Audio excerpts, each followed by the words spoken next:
Esta es una foto de la Basílica de San Juan de Laterán. Ahora la Basílica de San Juan de Laterán es la iglesia principal en Roma. No San Pedro, allí es donde el papado está, activo y hace las cosas principales, pero aquí es donde el Papa es coronado y aquí es donde el Papa habla ex cátedra. De nuevo, por favor, vea que se llama Iglesia de San Juan. Recuerden que les dije previamente el secreto de San Juan de los Templarios y cómo eran juanistas, si deseamos llamarlos así. El vino de su fornicación, la madre de las iglesias, Mater Ecclesiae. Apocalipsis 17:5 dice que es la madre de todas las rameras. Apocalipsis 18:7 dice, yo estoy sentada como una reina, no soy viuda y no veré llanto. Isaías 47:8 dice, yo soy, y fuera de mí no hay otra, no quedará viuda ni conoceré orfandad.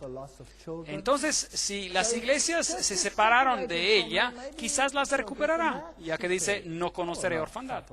Dominus Iesus, ninguna iglesia es hermana nuestra, insiste el Vaticano, 5 de septiembre de 2000, en el Independiente, de Independent.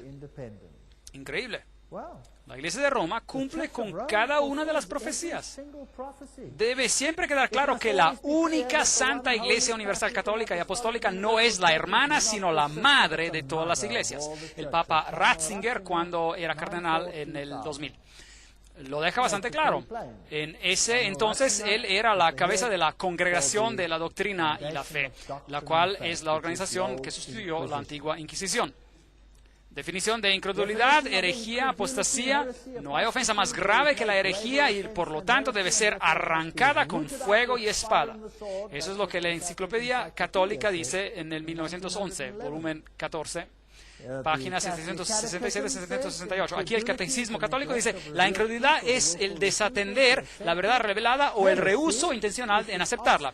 La herejía es el rechazo obstinado después del bautismo de alguna verdad que debe de ser creída con fe divina y católica. Entonces, si el Papa ha dicho algo y usted dice, yo no creo en ello, usted es un hereje y debe ser arrancado con fuego y espada. Bien, el protestantismo dijo eso, no queremos aceptar más de ella, y dijo también, no lo creemos. Entonces el Western Watchman dijo en el 1914, el protestantismo no es una religión, nunca fue una religión. Lo único que se podría decir acerca de ellos es que fue una forma de violación y robo teniendo una fachada de religión. Allí había un problema. El Concilio de Trento, convocado por el Papa Pablo III entre 1545 y 1563, se reunió en 3 sesiones. Los protestantes estaban presentes durante la segunda reunión, pero hablaré con más detalles sobre esto en otra conferencia. Pero es fascinante ver cómo el concilio reafirmó las doctrinas disputadas por los reformistas. Cada doctrina, y hubo una razón específica por la cual ellos hicieron esto. ¿Por qué perdió la reforma en el Concilio de Trento? Una historia fascinante, pero es muy larga para discutirla ahora. Las doctrinas que se reafirmaron fueron la transubstanciación, que el cuerpo de Cristo se forma literalmente durante la misa, justificación por fe y obras, la misa medieval fue ratificada, defendida, los 7 sacramentos fueron confirmados, el celibato se mantuvo, la doctrina del purgatorio, vemos que esto ahora está siendo reafirmado nuevamente en las Biblias modernas, las indulgencias fueron reafirmadas, el poder del Papa fue incrementado, de tal manera que todo el poder resta sobre un hombre. Entonces, después del Concilio de Trento, de verdad, todo el poder recayó sobre un hombre, lo cual se llama ultramontanismo. Y verdaderamente el Papa representa al hombre de pecado, lo cual es la transgresión de la ley. Bien, ¿qué tal si cambia la ley? En aquel caso, no solo la transgrede, sino que tiene la audacia de cambiarla. Aquí tenemos un sistema completo, como la Biblia dice que sería. Transubstanciación, maravillosa dignidad de los sacerdotes, en sus manos como en el vientre de la bendita Virgen María, el Hijo de Dios es encarnado. Miren el poder del sacerdote, la lengua del sacerdote hace que Dios se forme en un cachito de pan, es mucho más que crear al mundo. Así que ellos se sienten muy bien acerca de esto. El canon primero, sesión de tercera 13 del Concilio de Trento, dice: si alguno niega que en el sacramento de la más sagrada Eucaristía se encuentra verdaderamente, realmente y sustancialmente el cuerpo y la sangre juntos con el alma y divinidad de nuestro Señor Jesucristo, y consecuentemente al Cristo entero, pero dice que Él está allí solo con un símbolo, con una figura o fuerza, que sea esta persona un anatema. Hay un problema. Yo no voy a aceptar esto porque Jesucristo fue sacrificado con una sola ofrenda, hizo perfectos para siempre a los santificados. Hebreos 10:14. Entonces yo tengo un problema con esta declaración. Entonces, cuando celebramos la misa en el sentido católico romano, esto no es recordar al Señor hasta que Él venga otra vez. Ese es el vino de su fornicación. ¿Cierto o falso? Y lo que hace es crucificar perpetualmente a Jesucristo en la cruz. Él se queda allí todo el tiempo. Es crucificado una y otra y otra y otra vez. Es por ello que otro de sus símbolos es un crucifijo, porque allí es donde les gustaría que Jesucristo se quede, en la cruz. Pero mi Jesús ya no está en aquella cruz. Él está en el cielo. Y Él pronto regresará como el Rey de reyes y el Señor de señores. Recuerde el perdón de pecados, Lucas 5:21, blasfemia si afirma que usted como hombre puede perdonar pecados. Perdón de los pecados. El Hijo del Hombre tiene autoridad en la tierra para perdonar pecados.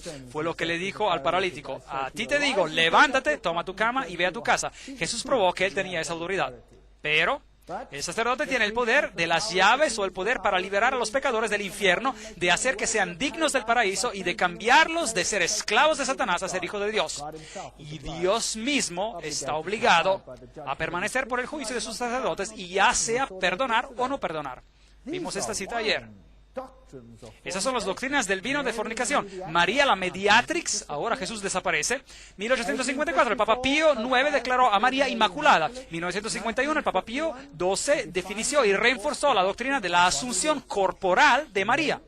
El Catholic Layman de julio de 1856 dice: el pecador que se aventura a ir directamente a Cristo llega con temor y aprensión de su ira. Dejen que solo utilice la mediación de la Virgen con su hijo, y todo lo que ella tiene que hacer es mostrar a aquel hijo los pechos que le dieron de lactar, y su ira será inmediatamente apaciguada. ¡Qué doctrina más absurda! Es realmente repugnante. Podría mostrarles diapositivas donde yo he estado en la Gruta de la Leche. ¿Alguien sabe acerca de la Gruta de la Leche en Belén? Donde la leche de María es rociada hacia las paredes y es un lugar santo autentificado por el Papa.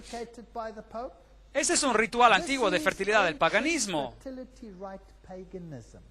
Imagínense a un hijo hoy en día, si su madre estuviese molesta con él, o si él estuviese molesto con su madre y ella se mostraría sus pechos. ¿Qué pensaría él? Pensaría: madre, ¿qué pasó? ¿Se ha enloquecido? Eso es paganismo. Es un culto a la fertilidad. Estas son declaraciones por los santos católicos. Aquel que no recurre a María cae y se pierde. A María se la llama la puerta. Espera un momento. Jesús dice: yo soy la puerta. No hay otra puerta, dice Jesús. María es la puerta del cielo, porque nadie puede entrar a aquel reino bendito sin pasar a través de ella. El camino hacia la salvación no está abierto a ninguno a no ser que sea a través de María. La salvación de todos depende en que sean favorecidos y protegidos por María. Aquel que es protegido por María será salvo, y el que no es protegido por ella se perderá. Nuestra salvación depende de ti. Dios no nos salvará sin la intercesión de María. Dígame, ¿no es este el vino de su fornicación? El Papa dice: María debe ser una diosa. María soll Göttin werden. Luego está el dogma de la Asunción. Ya hablamos sobre este tema. Solo les estoy mostrando ahora en Apocalipsis para ver cómo todo encaja. Ya hemos hablado de todos esos temas. La tradición, la infalibilidad y las escrituras. Por Bonaventure Himwood, portavoz del papado, más respuestas a sus preguntas, nos dice que el Papa es infalible. La Biblia, ya tratamos con este tema, el índice de los libros prohibidos, el Textus Receptus, está prohibido, pero la versión jesuita de la Biblia no lo es. Bueno, ya hablamos sobre este tema. Tuvimos toda una conferencia sobre este asunto. ¿No es esto el vino de la fornicación? ¿No es esto estar haciendo a Jesús menos de lo que Él es? La Septuaginta fue hecha para la Biblioteca de Alejandría. Aquí tenemos a este teólogo, Paul Knitter. ¿Quién es él? Paul Knitter sirvió como misionero de la palabra divina antes de asumir un puesto a la Universidad Xavier en Cincinnati, donde es actualmente catedrático de teología. ¿Dónde estudió? En la Universidad Pontífica Gregoriana, la cual es la universidad jesuita más grande en Roma. Estudió bajo la tutela de Karl Rahner. ¿Quién fue Karl Rahner? Karl Rahner fue el jesuita quien fue puesto a cargo de lograr que todas las iglesias estén nuevamente sujetas a Roma. Pero hablaremos sobre esto en una conferencia futura. Escribió un libro, Ningún otro nombre, y luego va a mostrar que podemos ser salvos de cualquier manera que queramos, de cualquier forma, mediante cualquier cosa usted escoja, hágalo. ¿Qué pasa?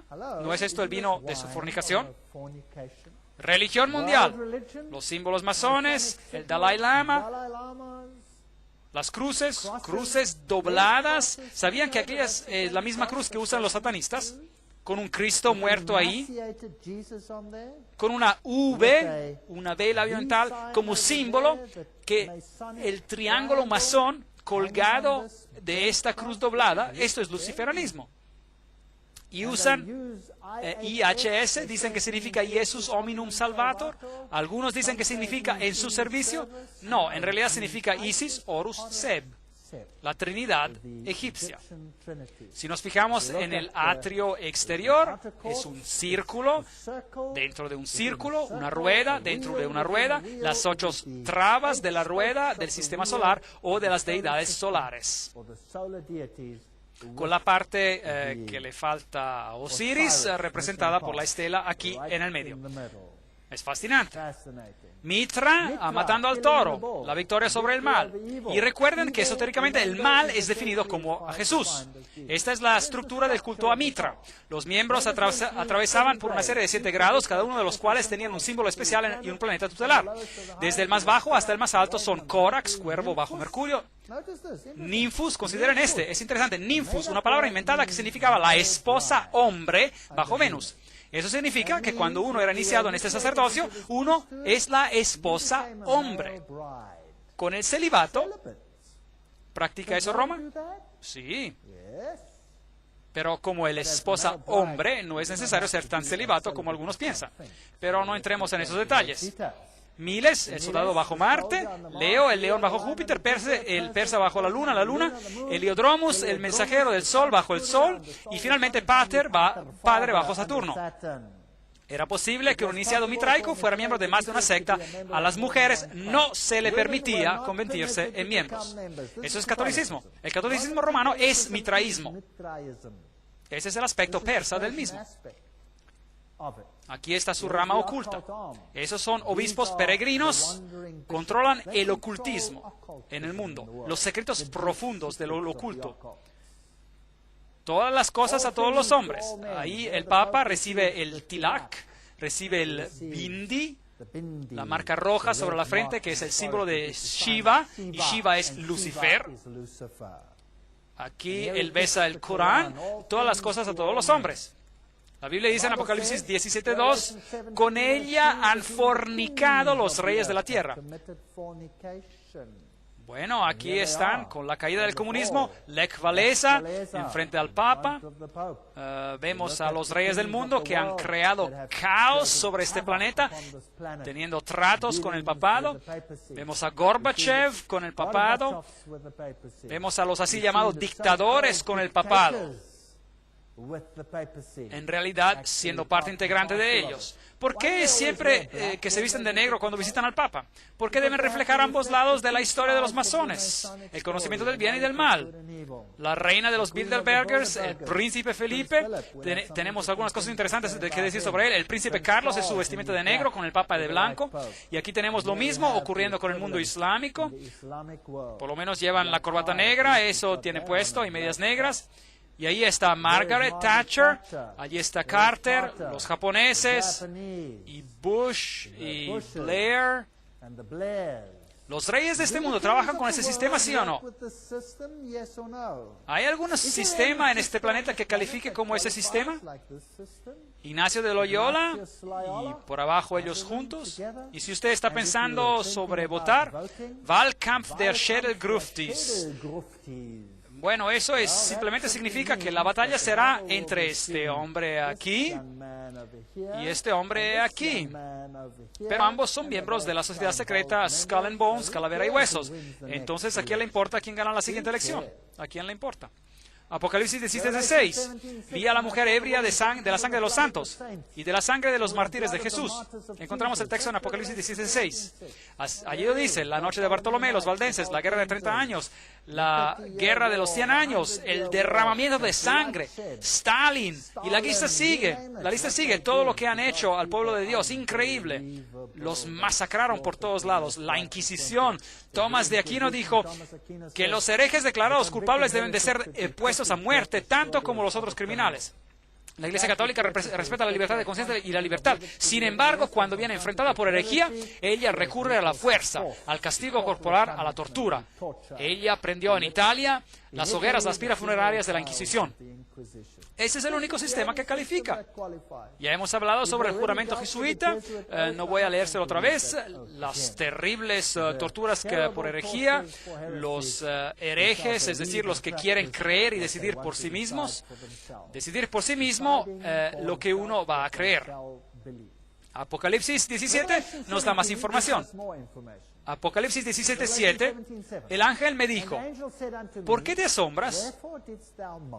Yo te diré el misterio de la mujer y de la bestia que la lleva, la cual tiene 7 cabezas y 10 cuernos.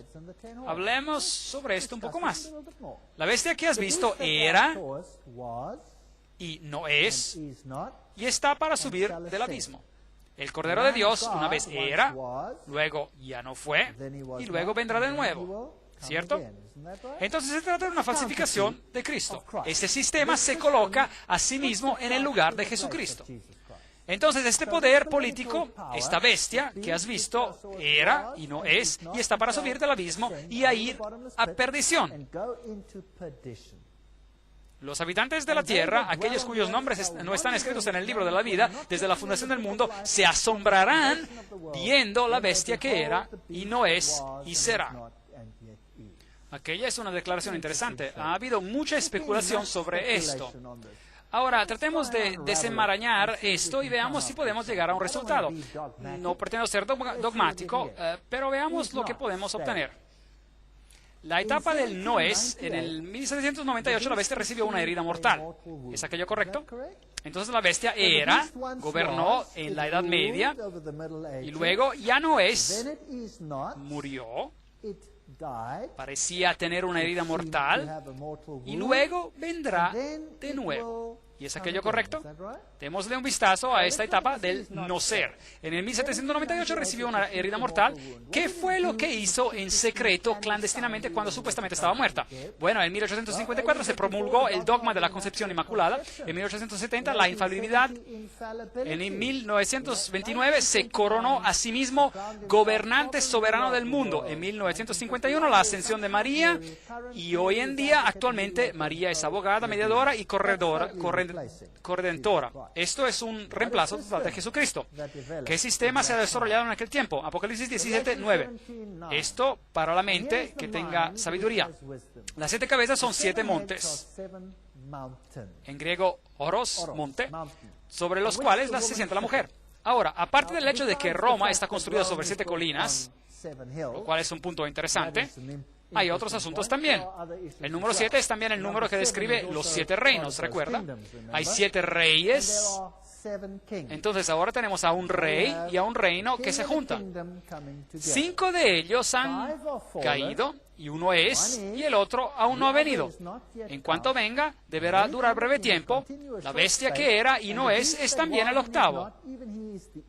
Y es uno de los 7 y va a la perdición. Aquí hay una frase complicada para quienes les gustan los rompecabezas. Démosle un vistazo a las cabezas o montes.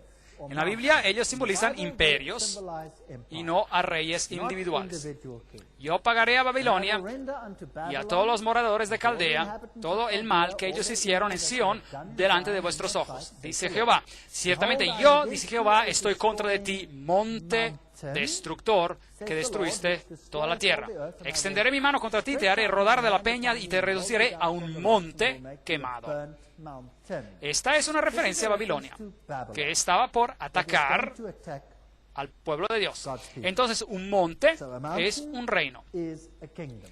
Ahora, identifiquemos a las 7 cabezas. No pretendo ser para nada dogmático y no creo que es una cuestión de salvación, si es que uno lo tiene todo correcto o no. Las cuestiones de la salvación se refieren a su relación con Jesucristo y nada más. Por eso, si lo tenemos exactamente correcto o no, no es realmente importante. Pero Dios nos da la información y démosle un vistazo, es interesante. Interpretación número 1. Si lo vemos considerando en el tiempo de Juan, las 7 cabezas representan a los principales poderes de persecución del pueblo de Dios a lo largo de las edades. Esta es una interpretación. 5 han caído. Ellos dicen Egipto, Asiria, Babilonia, Medo-Persia y Grecia. 5 han caído. 1 es, bien, mirándolo desde el punto de vista del tiempo de Juan, ese sería Roma. El otro está aún por venir, aquel sería el papado. Esa es una interpretación que es bastante popular y muchas personas se apegan a ella, y yo no tengo problema si alguien desea creer según esa interpretación, porque nos quedamos con este poder final, el cual obviamente es el que causa todos los problemas. El único problema que tengo con esa interpretación es cuáles son los poderes que quedan a un lado, debido a que Egipto, Asiria, Babilonia, Medo-Persia y Grecia son los que se mencionan. Estamos iniciando desde el tiempo de Juan. Por lo tanto, aquella es una suposición que se hace para desenmarañar esta profecía. Pero, ¿cuáles son hechos a un lado? Por ejemplo, si vamos a Ezequiel 16:26 y miramos a los enemigos de Dios, estaban los egipcios, estaban los filisteos, estaban los asirios, estaban los caldeos. Entonces, en aquella interpretación, los filisteos, por ejemplo, son excluidos. ¿Qué tal si yo no quisiera excluirlos? Entonces mi total sería, ya no sería 7, ¿cierto? Entonces, personalmente, no tengo un problema con la estructura principal, pero los detalles de esta explicación no me satisfacen mucho. Otra identificación de las 7 cabezas es la segunda interpretación. Usando a Daniel como patrón, lo cual parece ser lógico, porque el libro de Apocalipsis usa el simbolismo del libro de Daniel para transferirlo a esta situación que viene descrita en Apocalipsis. Entonces, usando el libro de Daniel como patrón, algunos empiezan con Babilonia y cuentan desde el tiempo de los eventos descritos en Apocalipsis 17. Entonces, una vez más, debemos tomar una decisión. ¿De dónde empezamos con los eventos que se inician en Apocalipsis 17? 5 han caído. Babilonia, Medo-Persa, Grecia, Roma y el papado. 1 es el papado que está herido. Ahora estamos empezando con el tiempo del cual se está hablando en Apocalipsis 17, donde él dice 1 es. Entonces, aquel es el tiempo. Entonces llegan a Babilonia, Medo-Persa, Grecia, Roma, el papado, 1 es, y ese sería el papado herido. El que está por venir sería la unión final bajo el papado, porque su herida mortal sanaría y todo el mundo lo seguiría. Aquella es una interpretación buena y no tengo un gran problema con ella. Solo tengo una pequeña pregunta. ¿Dónde quedan los demás poderes mencionados en el libro de Apocalipsis? ¿Cómo hacemos para encajarlos ahí? En aquel caso debemos excluir a algunas de las otras bestias, la bestia de 2 cuernos y todas aquellas. Entonces, ¿qué hacemos para incorporarlas? El ángel me dijo, ¿por qué te asombras? Yo te diré el misterio de la mujer y de la bestia que la lleva, la cual tiene 7 cabezas y 10 cuernos. La bestia que has visto era y no es y está por subir. ¿Desde dónde sube? Del abismo. Ahora, ¿qué otra bestia subió desde el abismo? La que se encuentra en Apocalipsis capítulo 11. ¿La recuerda? La que empieza a hacer guerra contra la palabra de Dios. toda la filosofía de la Revolución Francesa, todo aquello. E ir a la perdición, los habitantes de la tierra, aquellos cuyos nombres no están escritos en el libro de la vida desde la fundación del mundo, se asombrarán viendo a la bestia que era y no es y será. 7 reyes, 5 de ellos han caído. Luego se nos da este pequeño dato de información. El otro aún no ha venido, y cuando venga deberá durar breve tiempo. La bestia que ya era y no es, y es también el octavo. Y es uno de los 7. Y va a la perdición. Bueno, un poco más de detalles. Entonces el octavo, él va a la perdición. Pero en realidad el octavo es parte de los 7. Juntémoslo todo. Interpretación número 3. Usando a Daniel como patrón, empezamos con Babilonia y contamos a partir de los eventos descritos en Apocalipsis 17, muy parecida a la interpretación anterior. Entonces el 5 ha caído, Babilonia, Medo-Persia, Grecia, Roma, el papado. Ese es un poder religioso político que gobernó en la Edad Media. Aquí es donde llegamos a los acontecimientos descritos en Apocalipsis 17. Uno es un papado aparentemente herido. No es, dice el texto, pero es. Parecía tener una herida mortal. ¿Recuerdan esto? Y vimos que en realidad creció y que las organizaciones jesuitas levantaron a todo un imperio mundial durante aquel tiempo. El comunismo y todas estas cosas se desarrollaron en este estado cuando este poder no es. Entonces un papado aparentemente herido no es aún.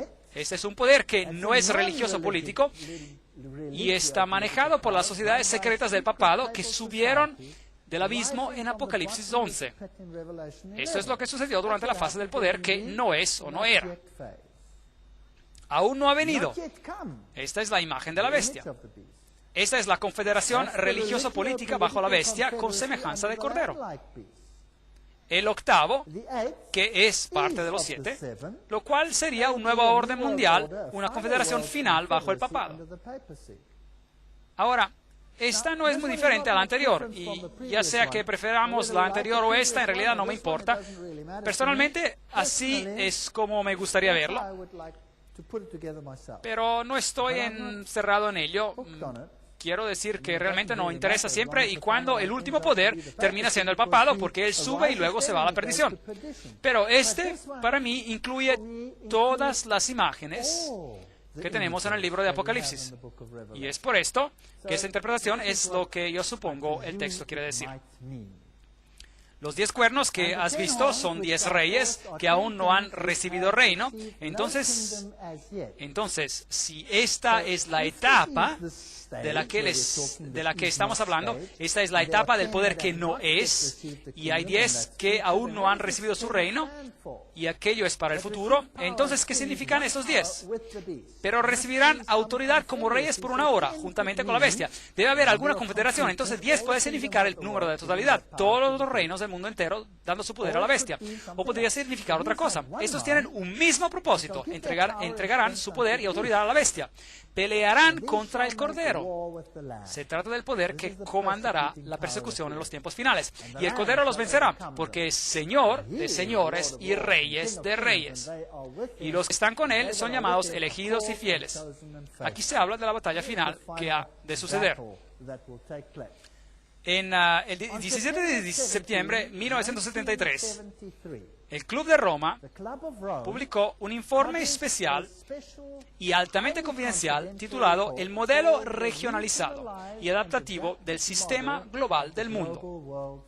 Algo fascinante. El cual fue enviado a la élite del poder para ser implementado. Este documento releva que el club ha dividido el mundo en 10 regiones políticas regionales, a las cuales se refiere a como reinos. Una manera de usar ese nombre que inquietantemente trae a memoria la terminología usada en el libro de Apocalipsis. Capítulo 13, 1-2. En 1974, los autores del informe Hialio Mesarovich y Edward Pestel publicaron sus averiguaciones en un libro, La humanidad a su punto decisivo. Sin embargo, en ese libro, el cual es dirigido al consumo público, han excluido la palabra reino. Esto proviene de una fuente muy buena, El Camino a la Ocupación Global, Gary Carr. Entonces, el mundo está siendo dividido en 10 regiones. ¿Sabía usted que aún existen ciertas monarquías y ciertas familias reales en el mundo? Cosas bastante interesantes de las cuales quizá hablemos en las conferencias futuras. También me dijo, las aguas que has visto donde se sienta la ramera son pueblos, muchedumbres, naciones y lenguas. Y los 10 cuernos que viste y la bestia aborrecerán a la ramera y la dejarán desolada y desnuda. Devorarán sus carnes y la quemarán con fuego. Increíble. Entonces, primero tenemos los reinos del mundo entregando su poder a esta bestia, a ese sistema religioso, y luego este sistema religioso va y hace guerra en contra del pueblo de Dios. ¿Qué sucede después? ¿Tiene alguna idea? Dios coloca un seto de protección alrededor de su pueblo.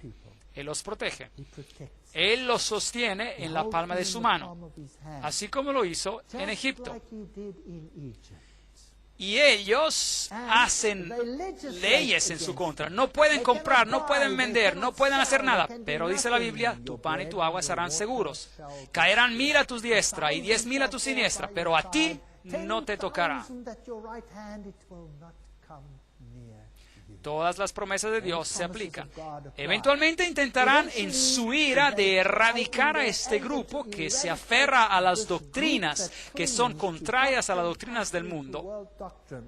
Y Dios envía plagas. Y habrá mucho sufrimiento en la tierra. Y el pueblo de Dios está protegido. Eventualmente, inclusive estos poderes se dan cuenta que han sido ¿qué? Engañados, y se vuelcan furiosos y agresivos y destruyen al mismo poder que quiso destruir al pueblo de Dios. Aquello es lo que dice. Lo dice así. Realmente es fascinante.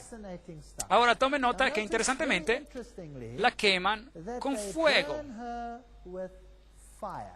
¿Cuál era el castigo en el Antiguo Testamento para una ramera a quien se la hallaba culpable de fornicación?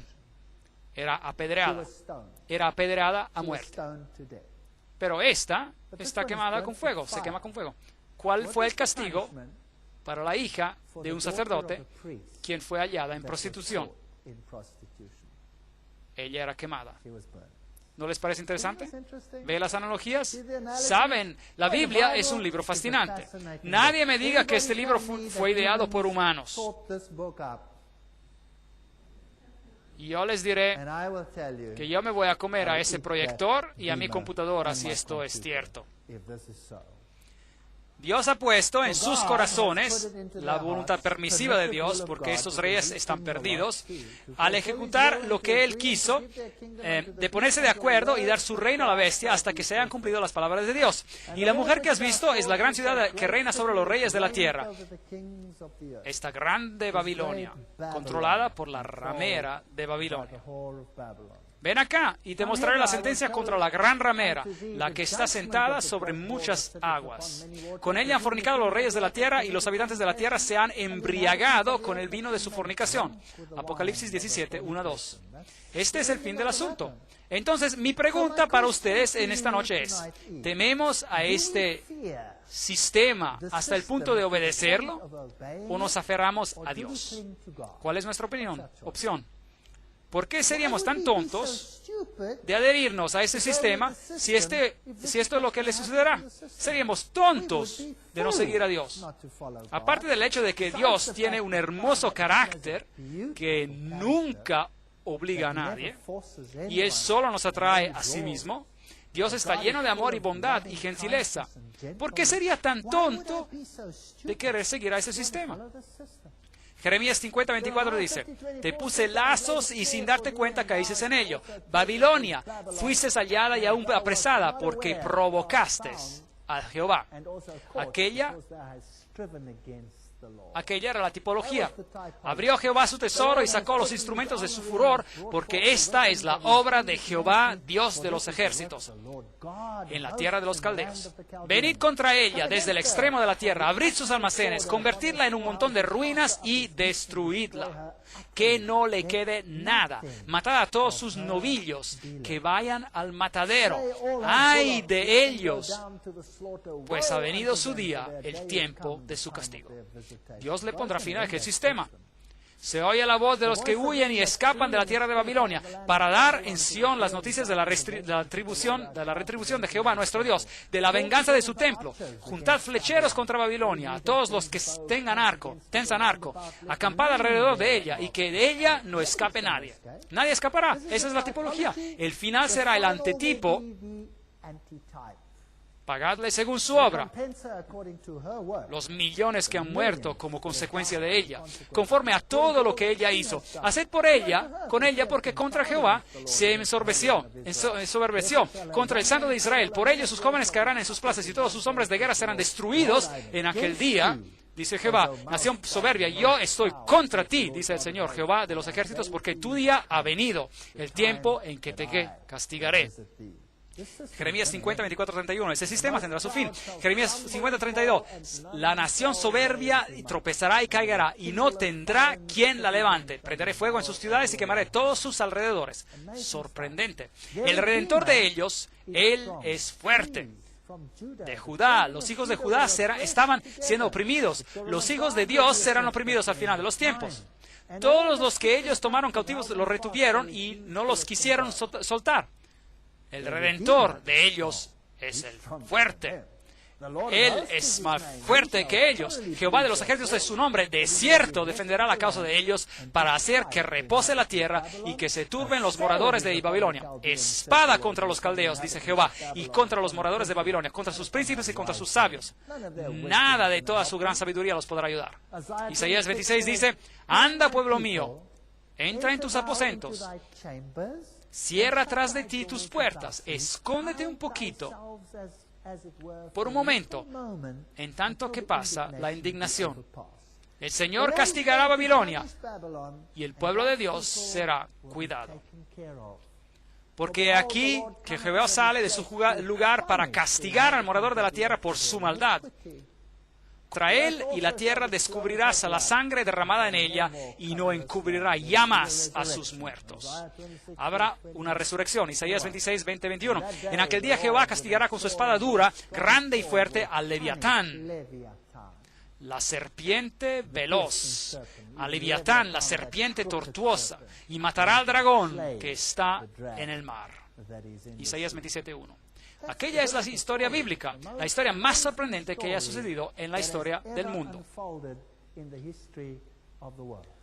Apocalipsis 19:1. Después de esto oí una gran voz y como de una gran multitud en el cielo que decía, aleluya, salvación, honra y gloria y poder son del Señor Dios nuestro, porque sus juicios son verdaderos y justos, pues ha juzgado a la gran ramera que corrompía la tierra con su fornicación y ha vengado la sangre de sus siervos de la mano de ella.